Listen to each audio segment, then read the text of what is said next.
إحسانه والشكر له على توفيقه وامتنانه. أشهد أن لا إله إلا الله تعظيما لشأنه، وأشهد أن محمدا عبده ورسوله الداعي إلى رضوانه. Para jamaah yang dirahmati oleh Allah Subhanahu wa taala, kita lanjutkan materi kita di dalam surah Al-Qamar. Kita mulai dari ayat yang ke-9. Disebutkan, kadzabat qablahum qaumu nuhim fakadzabu abdana wa qalu majnun wazdujir. Sebelum mereka, kaum Nuh yaitu juga telah mendustakan Rasul, maka mereka mendustakan Nabi Nuh atau hamba kami, kata Allah, dan mengatakan majnun, dia orang gila. Wasdujir, lalu mereka mengusirnya dengan ancaman. Ini di halaman 262 ya. Para ulama menyebutkan bahwa ayat tentang kisah-kisah para nabi ini adalah untuk menghibur Nabi Shallallahu Alaihi Wasallam. Sebagaimana Nabi Muhammad didustakan oleh orang-orang kafir Quraisy, sesungguhnya saudara-saudara beliau dari kalangan para nabi juga telah didustakan oleh umat-umat mereka. Ya, kisah-kisah ini menunjukkan bahwa sebelum mereka mendustakan Rasulullah, telah berlalu umat-umat terdahulu yang juga mendustakan nabi-nabi mereka. Allah sebutkan, walaqad ja'ahum minal anba'i ma fihi muzdajar. Dan sungguh telah datang kepada mereka beberapa kisah yang di dalamnya terdapat ancaman terhadap kekafiran. Contoh kisah pertama yang Allah sebutkan adalah Nabi Nuh alaihissalam. Nabi Nuh alaihissalam telah berdakwah selama 950 tahun. Dan itu bukanlah waktu yang pendek. Bahkan disebutkan bahwa Nabi Nuh sallallahu alaihi wasallam alaihi salatu wassalam berdakwah siang dan malam. Ya, sebagaimana disebutkan, qala rabbi inni da'autu qaumi laylaw wa nahara. Nabi Nuh berkata, wahai Tuhanku, sesungguhnya aku telah menyeru kaumku siang dan malam.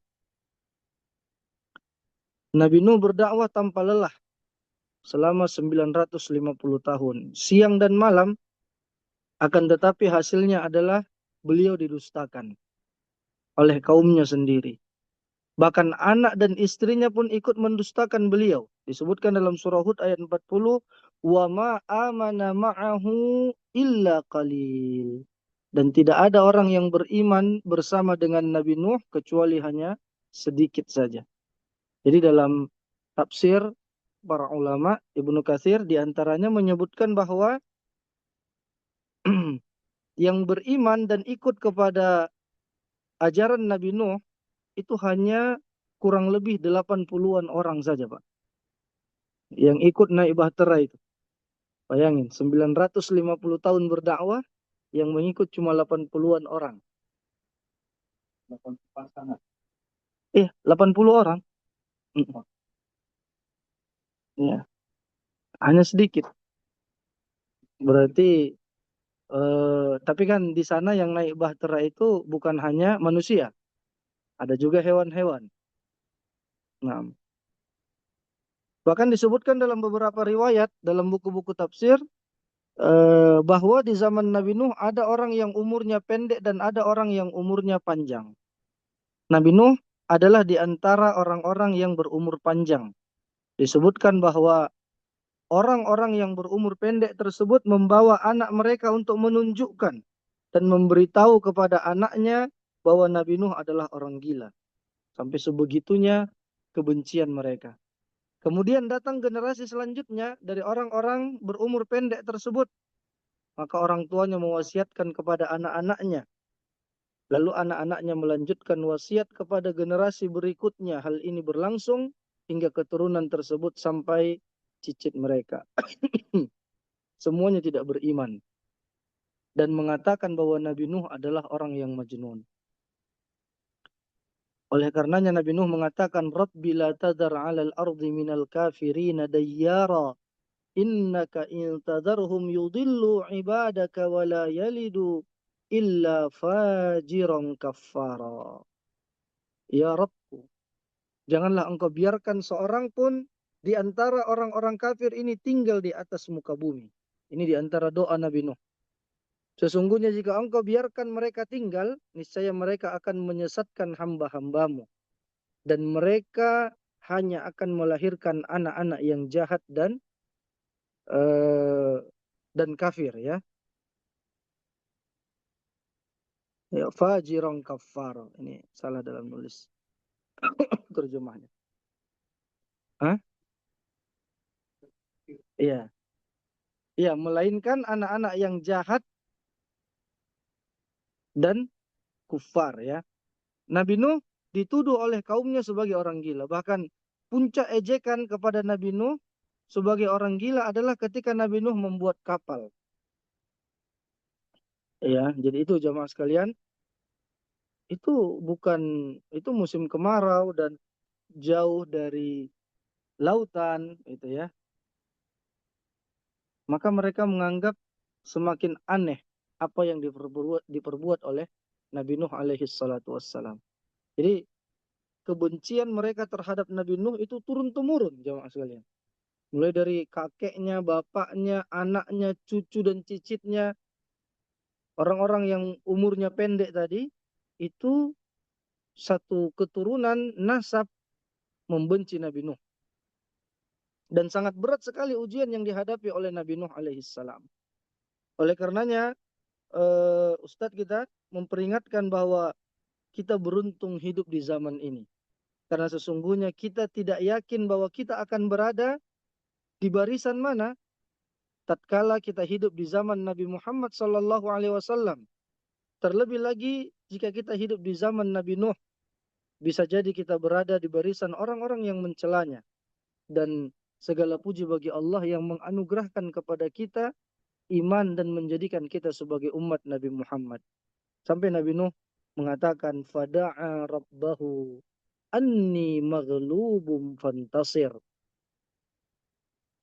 Maka Nabi Nuh mengadu kepada Tuhannya, sesungguhnya aku telah dikalahkan, maka tolonglah aku ya Allah. Kata fantasir dalam bahasa Arab sebenarnya berarti menangkanlah dirimu. Sehingga seakan-akan Nabi Nuh menyerahkan segala urusannya kepada Allah. Bayangin 950-an tahun mayoritas orang-orang atau umatnya menolak beliau. Padahal sudah berdakwah siang malam. Ya. Bahkan yang lebih ironinya lagi, beberapa keluarga inti beliau tidak menerima dakwah tauhid yang dibawa sama Nabi Nuh. Ada salah seorang putranya, istrinya, wal'iyadzubillah. Jadi berat ujiannya, makanya Nabi Nuh termasuk dari Rasul Ulul Azmi. Nabi-nabi atau Rasul yang paling berat ujiannya dibandingkan para nabi yang lain.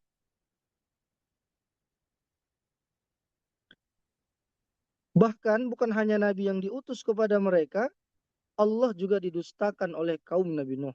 Maka Nabi Nuh alaihi salatu wassalam berdoa kepada Allah agar dia memenangkan Nabi Nuh. Maka Allah mengabulkan doa Nabi Nuh. Ini yang kita sebutkan kemarin, apa doa mustajab bagi setiap nabi. Jadi setiap nabi itu Pak, ada doa mustajab, doa pamungkasnya, yang apabila mereka mendoakan, menyebutkan doa itu, Allah akan kabulkan. Allah akan terima doa itu. Ya. Dan Nabi Nuh sudah mendoakannya. Anni maghlubum fantasir. Hingga akhirnya Nabi Nuh diperintahkan untuk membuat kapal.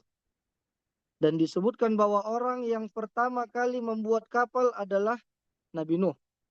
Ya. Fafatahna abwabas samai bima'im munhamir.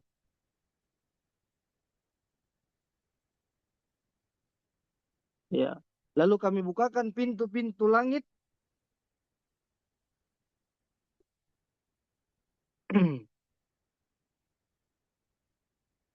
Kami bukakan pintu-pintu langit bima'im munhamir dengan menurunkan air yang tercurah.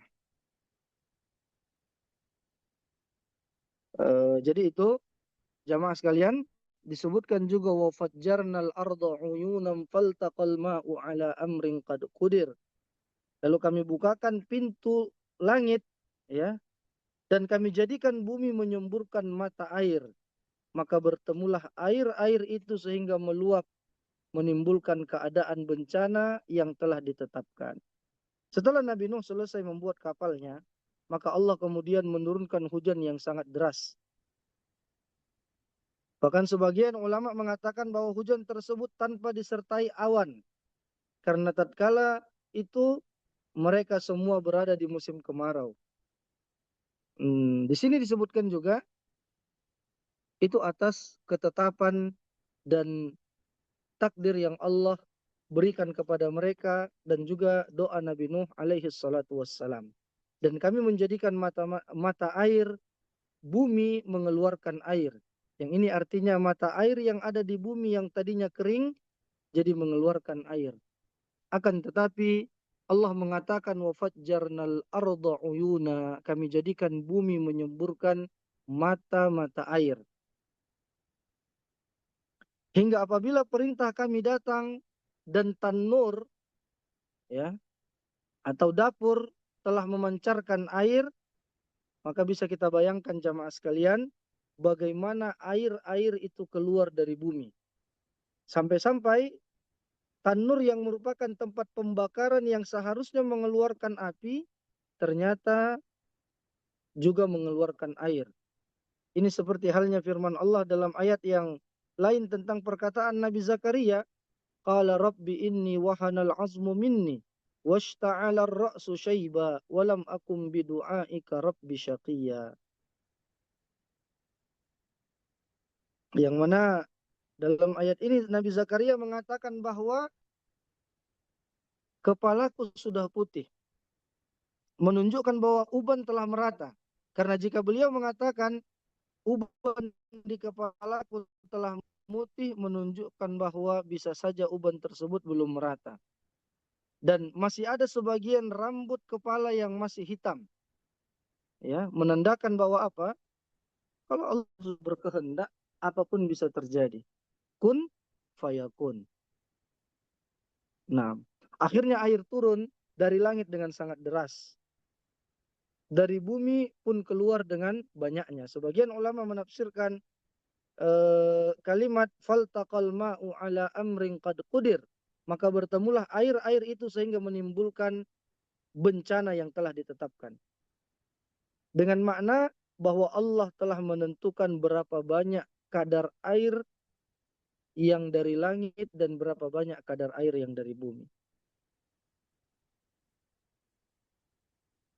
Sebagian ulama juga mengatakan bahwa peristiwa pertemuan air tersebut telah ditetapkan di dalam Al-Lauhul Mahfuz.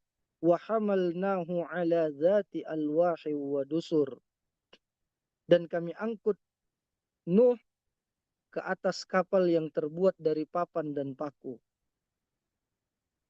Ya, artinya Nabi Nuh membuat perahu tersebut dengan sangat tradisional karena hanya berbahan dasar papan dan paku yang disusun sehingga menjadi kapal yang utuh. Jadi sebuah bahtera. Tajri bi a'yunina jaza'an liman kana kufir. Yang berlayar dengan pemeliharaan atau pengawasan kami. Sebagai balasan bagi orang yang telah diingkari oleh kaumnya. Ya, itu Allah Subhanahu wa taala mengawasi perahu tersebut sehingga tidak tenggelam. Padahal Allah menyebutkan bahwa gelombang air tatkala itu sangatlah besar. Wa hiya tajri bihim fi maujin kal jibal. Dan kapal itu berlayar membawa mereka ke dalam gelombang yang laksana gunung-gunung. Jadi ada riwayat yang mengatakan sekitar 3 bulanan ya Nabi Nuh di atas bahtera itu terombang-ambing, tapi Allah Subhanahu wa taala berikan keselamatan. Wastawat alal judi, dan hingga akhirnya eh, Bahtera itu singgah dan tinggal di Bukit Judi. Ya, di mana itu, Pak? Di Irak kalau Anda nggak salah. Nanti kita lihat ya. Wastawat 'alal judi, disebutkan seperti itu.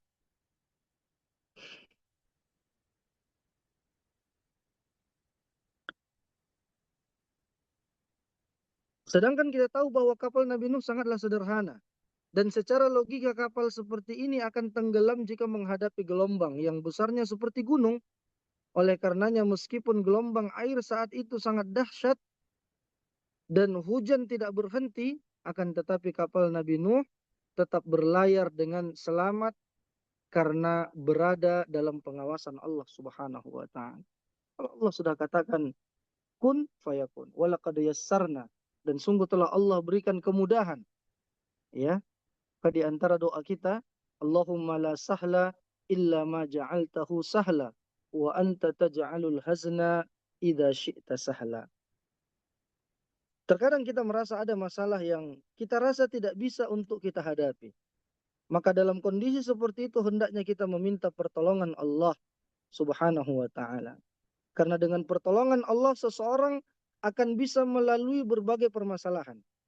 Lihatlah bagaimana kisah Maryam. Dia dikenal sebagai wanita salehah. Tidak pernah berzina, tidak pernah berhubungan dengan laki-laki yang bukan mahramnya. Akan tetapi tiba-tiba Allah Subhanahu wa taala mengujinya dengan meniupkan ruh ke dalam rahimnya. Tentu masyarakat pasti akan menuduhnya telah berzina.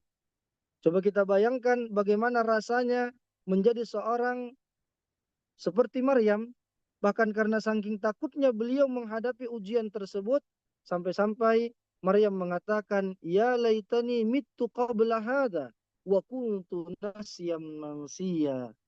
Wahai betapa baiknya aku mati sebelum ini dan aku menjadi seorang yang tidak diperhatikan atau dilupakan. Maryam menyangka bahwa dirinya tidak bisa melewati ujian tersebut. Akan tetapi, karena Allah Subhanahu wa taala tahu bahwa dia mampu melewati ujian tersebut, maka Allah meniupkan ruh ke dalam rahimnya. Maka demikian pula dengan kapal Nabi Nuh alaihi salam.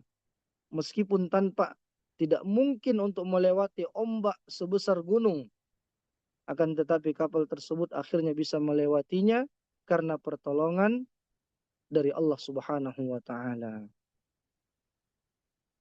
Walaqad taraknaha ayatan fahal min muddakir. Fakaifa kana adabi wa nudhur.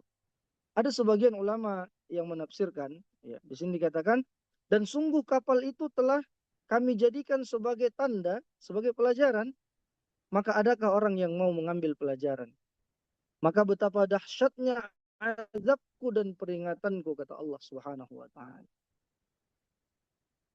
Ada sebagian ulama yang menafsirkan bahwa maksud dari kapal Nabi Nuh Allah jadikan sebagai pelajaran bagi orang-orang adalah kapal tersebut sempat dilihat oleh beberapa generasi setelah Nabi Nuh. Disebutkan oleh Imam Qatadah bahwa setelah badai berhenti dan air laut mereda, maka kapal tersebut berada di atas gunung Judi. Ya, dikatakan وقيل يا أرض ابلعي ماءك ويا سماء أقلعي وغيض الماء وقضي الأمر واستوت على الجود. Di mana Pak Bukit Judi, Pak? Antara situ ya. Uh, Turki. Irak Turki itu ada daratan yang bersambung, bersebelahan mereka. Enggak ya? Ada perbedaan pendapat ya. Yang Bukit Judi, Turki. Masya Allah. Judi sama Jaudah sama artinya, Pak. Iya, sama-sama artinya istimewa. Jodah, Jaudah, Jodah, Judi itu kan dari ajiat, ajwat, sama itu artinya. Artinya istimewa, jayyid. Ah, Turki. Ah, bagian apanya di Turki? Daerah apa namanya? Abu Ammar. Ah, Tiga negara.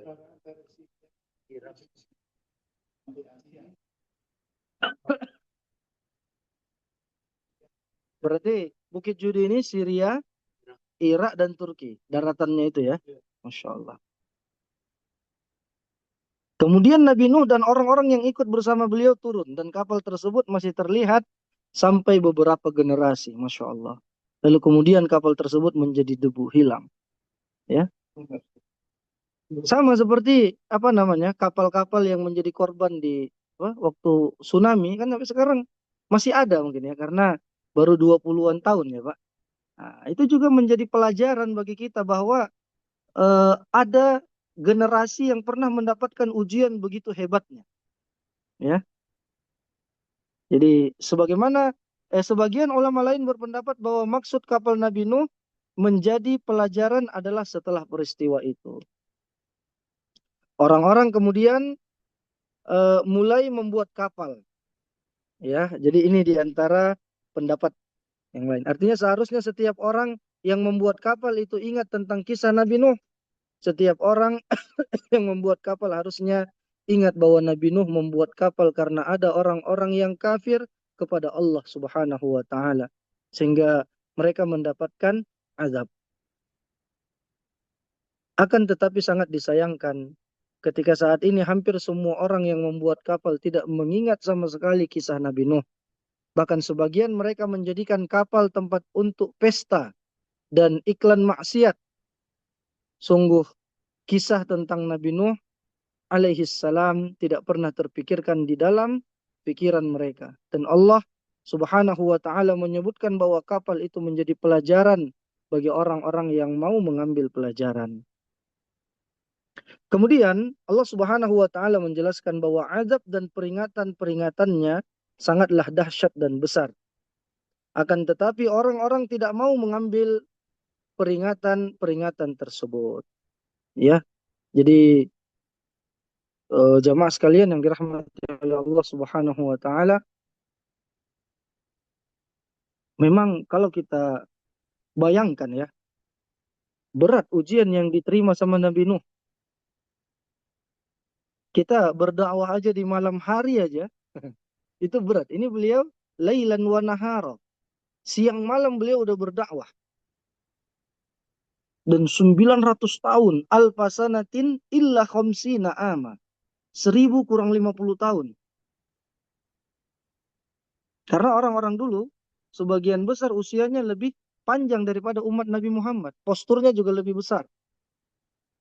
Ya, jadi betapa beratnya perjuangan Nabi Nuh alaihi salatu wassalam dalam menegakkan dakwah tauhid. Pelajaran yang kedua menandakan bahwa hidayah taufik itu mutlak milik Allah Subhanahu wa taala. Tujuan kita kemampuan kita hanya menjelaskan, hanya mengajak, menjelaskan ini yang halal, ini yang haram. Ini tauhid, ini syirik. Ini sunnah, ini bid'ah. Ini perkara yang mubah, ini perkara yang makruh. Sebatas itu, menjelaskan dengan hikmah. Dalam surah An-Nahl ayat 125 Allah katakan, Udu'u ila sabili rabbika bil hikmati wal mau'izatil hasanah wajadilhum billati hiya ahsan. Berdakwalah kalian di jalan Rabbmu dengan hikmah.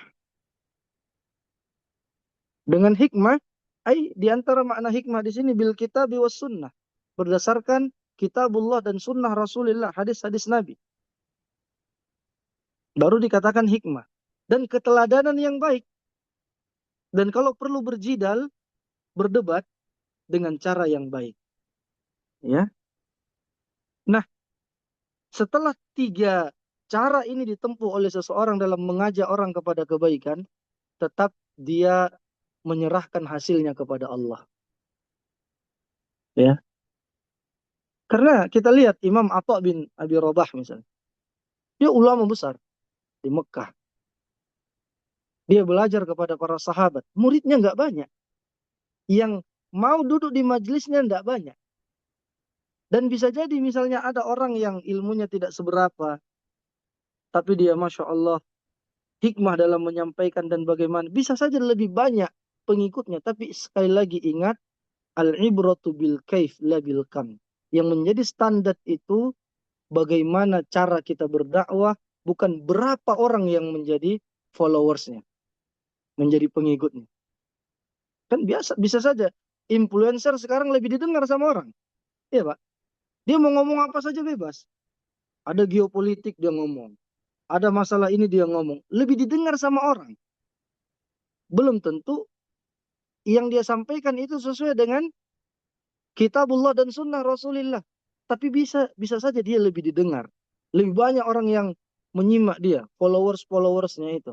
Tapi sekali lagi, yang menjadi standar adalah bagaimana cara penyampaian, bukan berapa orang yang ikut.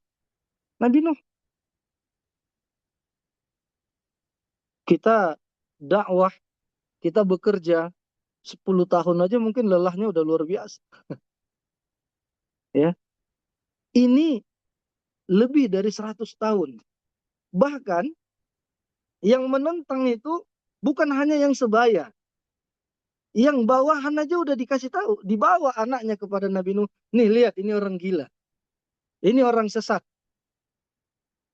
Masya Allah. Jadi mereka itu bukan hanya ngomong di belakang aja, nggak. Di depan langsung. Luar biasa. Jadi itu jemaah sekalian, pelajaran sekaligus hiburan kepada Nabi Shallallahu Alaihi Wasallam bahwa ketika beliau didustakan oleh orang-orang kafir Quraisy, ini Nabi Nuh juga didustakan oleh kaumnya. Bahkan dengan rentang waktu yang cukup lama. Nah, disebutkan walaqad yassarnal Qur'ana lidzikri fahal mim muddakir. Dan sungguh telah kami mudahkan Al-Qur'an itu untuk pelajaran atau untuk dihafal, diingat. Maka adakah orang-orang yang mau mengambil pelajaran? Para ulama menjelaskan seperti Imam Al-Qurtubi bahwa Allah Subhanahu wa taala memudahkan Al-Qur'an ya mudah untuk dipelajari dari dua sisi. Sisi yang pertama adalah mudah untuk dihafal. Kita dapati bukti hal ini bahwa banyak orang yang mudah menghafalkan Al-Quran. Dan ini tidak berlaku pada kitab-kitab sebelumnya. Jadi ini termasuk mukjizat Al-Quran. Mudah untuk dihafal. Bahkan di zaman Nabi Musa alaihissalam, tidak ada orang yang menghafalkan Taurat. Kecuali beberapa orang di antaranya adalah Nabi Musa. Yusha bin Nun, Nabi Harun alaihissalam, dan Uzair. Uzair yang diangkat sebagai Tuhan oleh orang-orang Yahudi. Kata mereka, Uzairun ibnullah. Uzair itu anak Allah, putra Allah. Ketika kita membaca sejarah tentang mengapa Uzair disebut sebagai anak Allah, akan kita dapati bahwa hal tersebut disebabkan karena Uzair bisa mendikte Taurat dari hafalannya. Dan orang-orang yang melihatnya kemudian kagum. Ini menunjukkan bahwa orang-orang di zaman Uzair tidak ada yang menghafal Taurat. Ya, maka di antara mukjizat Al-Quran mudah untuk dihafalkan. Bahkan di zaman sekarang tidak kita dapati orang-orang yang menghafalkan Injil. Nggak ada. Nggak ada yang hafal. Ya. Sebaliknya, betapa banyak orang yang tidak bisa berbahasa Arab sama sekali, namun mereka bisa menghafalkan Al-Quran.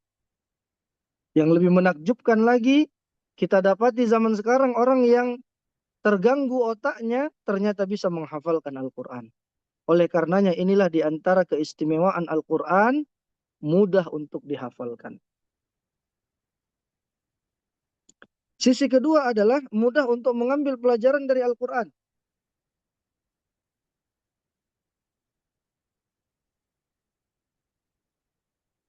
Ya, kita ketahui bahwa Al-Quran memiliki beberapa metode dalam menyampaikan pelajaran.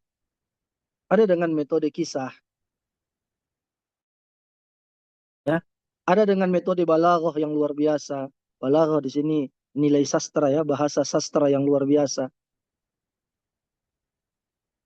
yang ketika misalnya Abu Dzar Al-Ghifari mendengar ayat Al-Quran itu, dia ahli sastra, dia langsung paham ini bukan buatan orang, ini bukan buatan manusia, gitu ya. Padahal dia ahli sastra. Jadi orang yang memiliki derajat keilmuan pada zaman Rasulullah Shallallahu Alaihi Wasallam, beberapa dari mereka itu masuk Islam karena melihat nilai sastra dari tata bahasa Al-Quran. Ada metode masal atau perumpamaan-perumpamaan, ya. Jadi, masya Allah ini dapat pelajaran, banyak yang mendapatkan pelajaran dari sini. Dan ada metode-metode yang lainnya. Artinya adalah Al-Quran bisa untuk semua kalangan. Sehingga orang awam yang membaca Al-Quran juga bisa mendapatkan hidayah. Dan betapa banyak kita lihat orang-orang kafir yang membaca terjemahan Al-Quran ternyata bisa mendapatkan hidayah dan akhirnya dia masuk Islam. Kita membenarkan bahwa ada bagian-bagian dari Al-Quran yang hanya bisa dipahami oleh para ulama. Akan tetapi lebih banyak bagian-bagian yang bisa semua orang memahaminya secara global. Oleh karenanya betapa banyak pula kita dapati orang-orang yang membaca Al-Quran, kemudian mereka menangis, tidak lain karena Al-Quran memang mudah untuk diambil pelajaran. Dan ini kemudahan yang diberikan oleh Allah Subhanahu wa taala melalui Al-Quran. Bahkan kitab-kitab agama yang ada saat ini itu banyak dari Al-Quran. Ada seorang ulama yang menulis dengan judul kitab apa? Iqtida as-siratal mustaqim, Syekhul Islam. Berjilid-jilid. Beliau membahas apa? Ihdinas siratal mustaqim. Dan banyak juga ulama yang membahas satu ayat dibahas menjadi satu buku tebal. Artinya begitu mudahnya orang mengambil pelajaran dari Al-Quran. Ada yang menulis misalnya dalam satu surat Al-Fatihah, dia keluarkan bagaimana penafsiran ulama, apa pelajaran-pelajaran yang diambil, menjadi satu buku, menjadi satu karya ilmiah. Ya, anak kemarin juga di antara tesis yang anak tulis itu dari surah Yusuf. Apa? Nilai-nilai karakter yang terdapat di dalam surah Yusuf. Udah menjadi tesis, Pak. 200 halaman. Itu baru satu surah dan hanya dibahas tentang nilai karakter doang. Gimana nilai karakternya Nabi Yusuf, ya, gimana karakternya Benyamin, gimana karakternya saudara-saudara Yusuf, gimana karakter Nabi Yakub, keluarganya. Ini udah bisa menjadi satu tesis, ya. Artinya banyak keutamaan dan fadilah dan penelitian-penelitian ilmiah yang bisa dikembangkan dari ayat-ayat Al-Quran. Luar biasa. Maka disebutkan walaqad yassarnal Qur'ana lidzikri fahal mim muddakir. Dan sungguh kami mudahkan Al-Quran untuk diingat, untuk dihafal, untuk diambil pelajaran. Ya, maka manakah orang-orang yang mau mengambil pelajaran darinya. Nah, jadi demikian jamaah sekalian yang dirahmati oleh Allah Subhanahu wa taala, materi yang bisa kita sampaikan pada kesempatan kali ini. Berikutnya insya Allah kita akan bahas mengenai eh, bagaimana kedustaan kaum Ad, yang ini juga sebenarnya sudah pernah kita sampaikan, dan apa akibat dari kedurhakaan mereka. Ya, selebihnya kita akan lanjut dengan sesi tanya jawab. Jika ada yang ingin disampaikan, maka kami persilahkan. Wa akhiru da'wana anil hamdulillahi rabbil alamin. Assalamualaikum warahmatullahi wabarakatuh.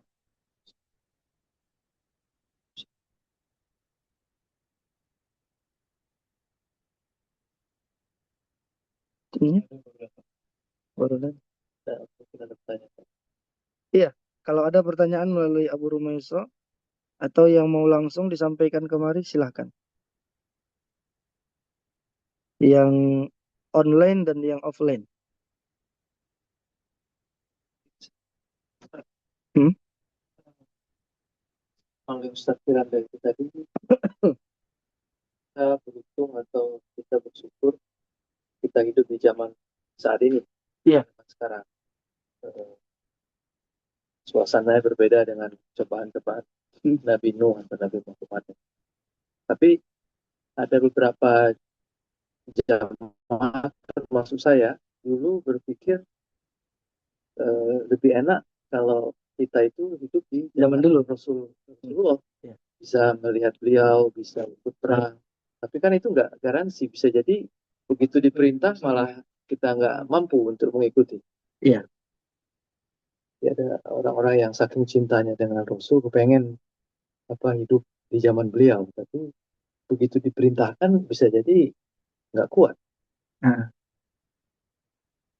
baik. Jadi ucapan seperti ini juga sebagian ulama sebenarnya mengkritisi tidak boleh kita mengucapkan lau untuk masa yang telah berlalu.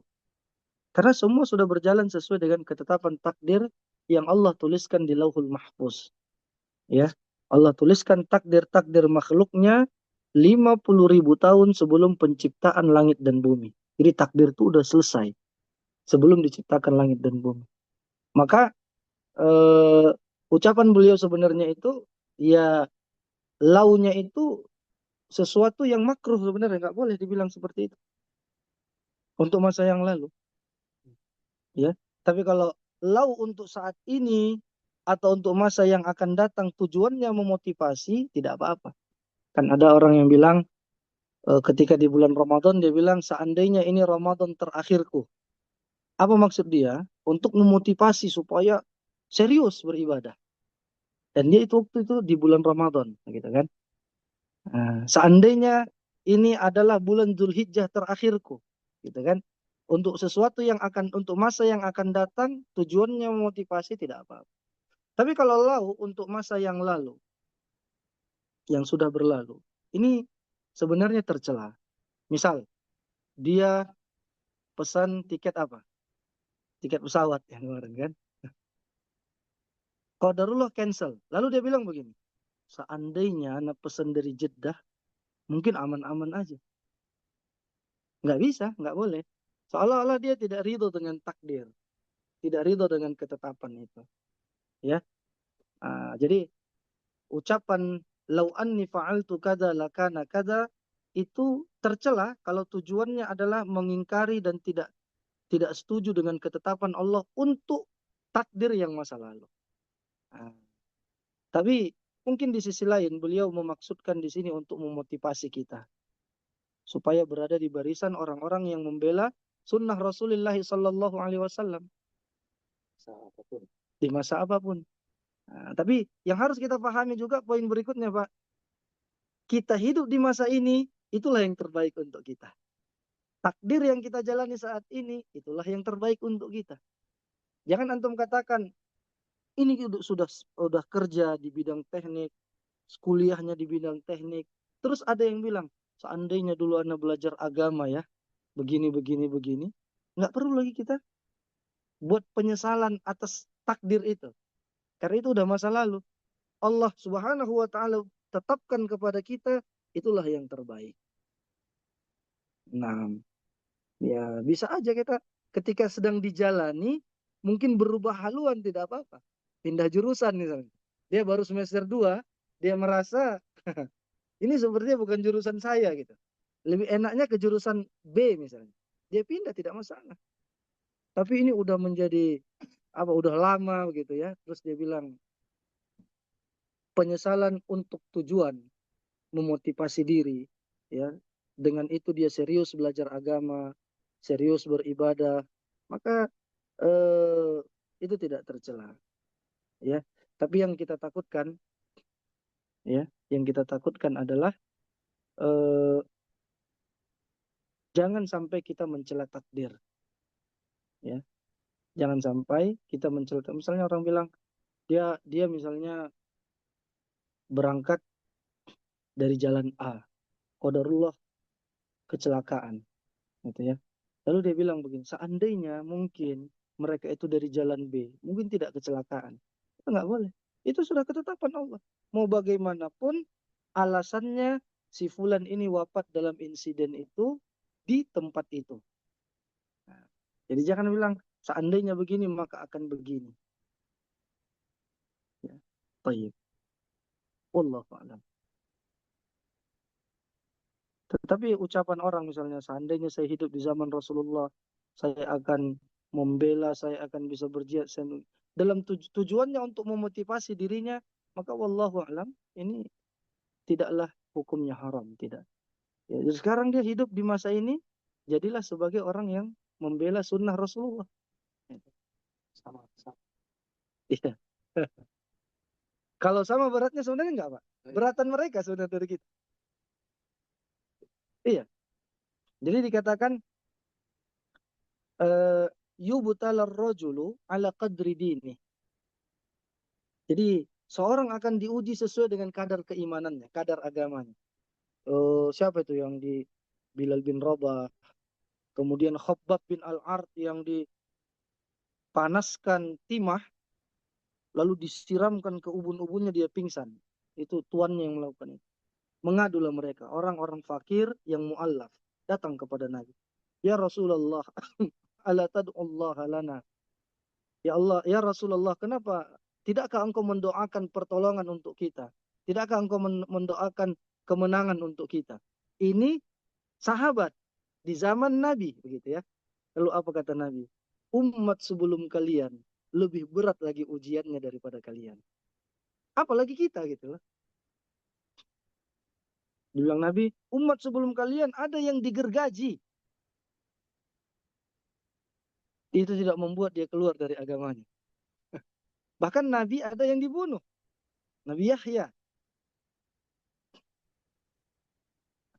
Jadi eh, ya apa-apa kalau menentang disalib begitu kan. Zaman-zaman dulu seperti itu. Lihat apa Ashabul Ukhdud dimasukkan dalam parit, dibakar 20.000 orang mati dalam peristiwa itu. Dan siapa mereka itu? Orang yang mentauhidkan Allah Subhanahu wa taala. Iya, Al-Buruj ya, qutila ashabul ukhdud an-nari dzatil waqud idhum 'alaiha qu'ud. Saking sempitnya itu mereka matinya mati duduk, Pak. Di parit itu, luar biasa. Jadi kalau dibilang ya setiap umat, setiap generasi ada ujiannya. Tapi tetap umat terdahulu itu ujiannya lebih berat. Dia baru diteriak Wahabi aja udah merasa paling menderita, biasa aja gitu ya. Hanya sekedar omongan, hanya sekedar sindiran, ucapan yang berjenggot begini, udah biarin aja. Khalli wali, gitu kan. Ah, jadi belum sampai ya main fisik dan lain sebagainya. Waliyahulillah. Nah itu.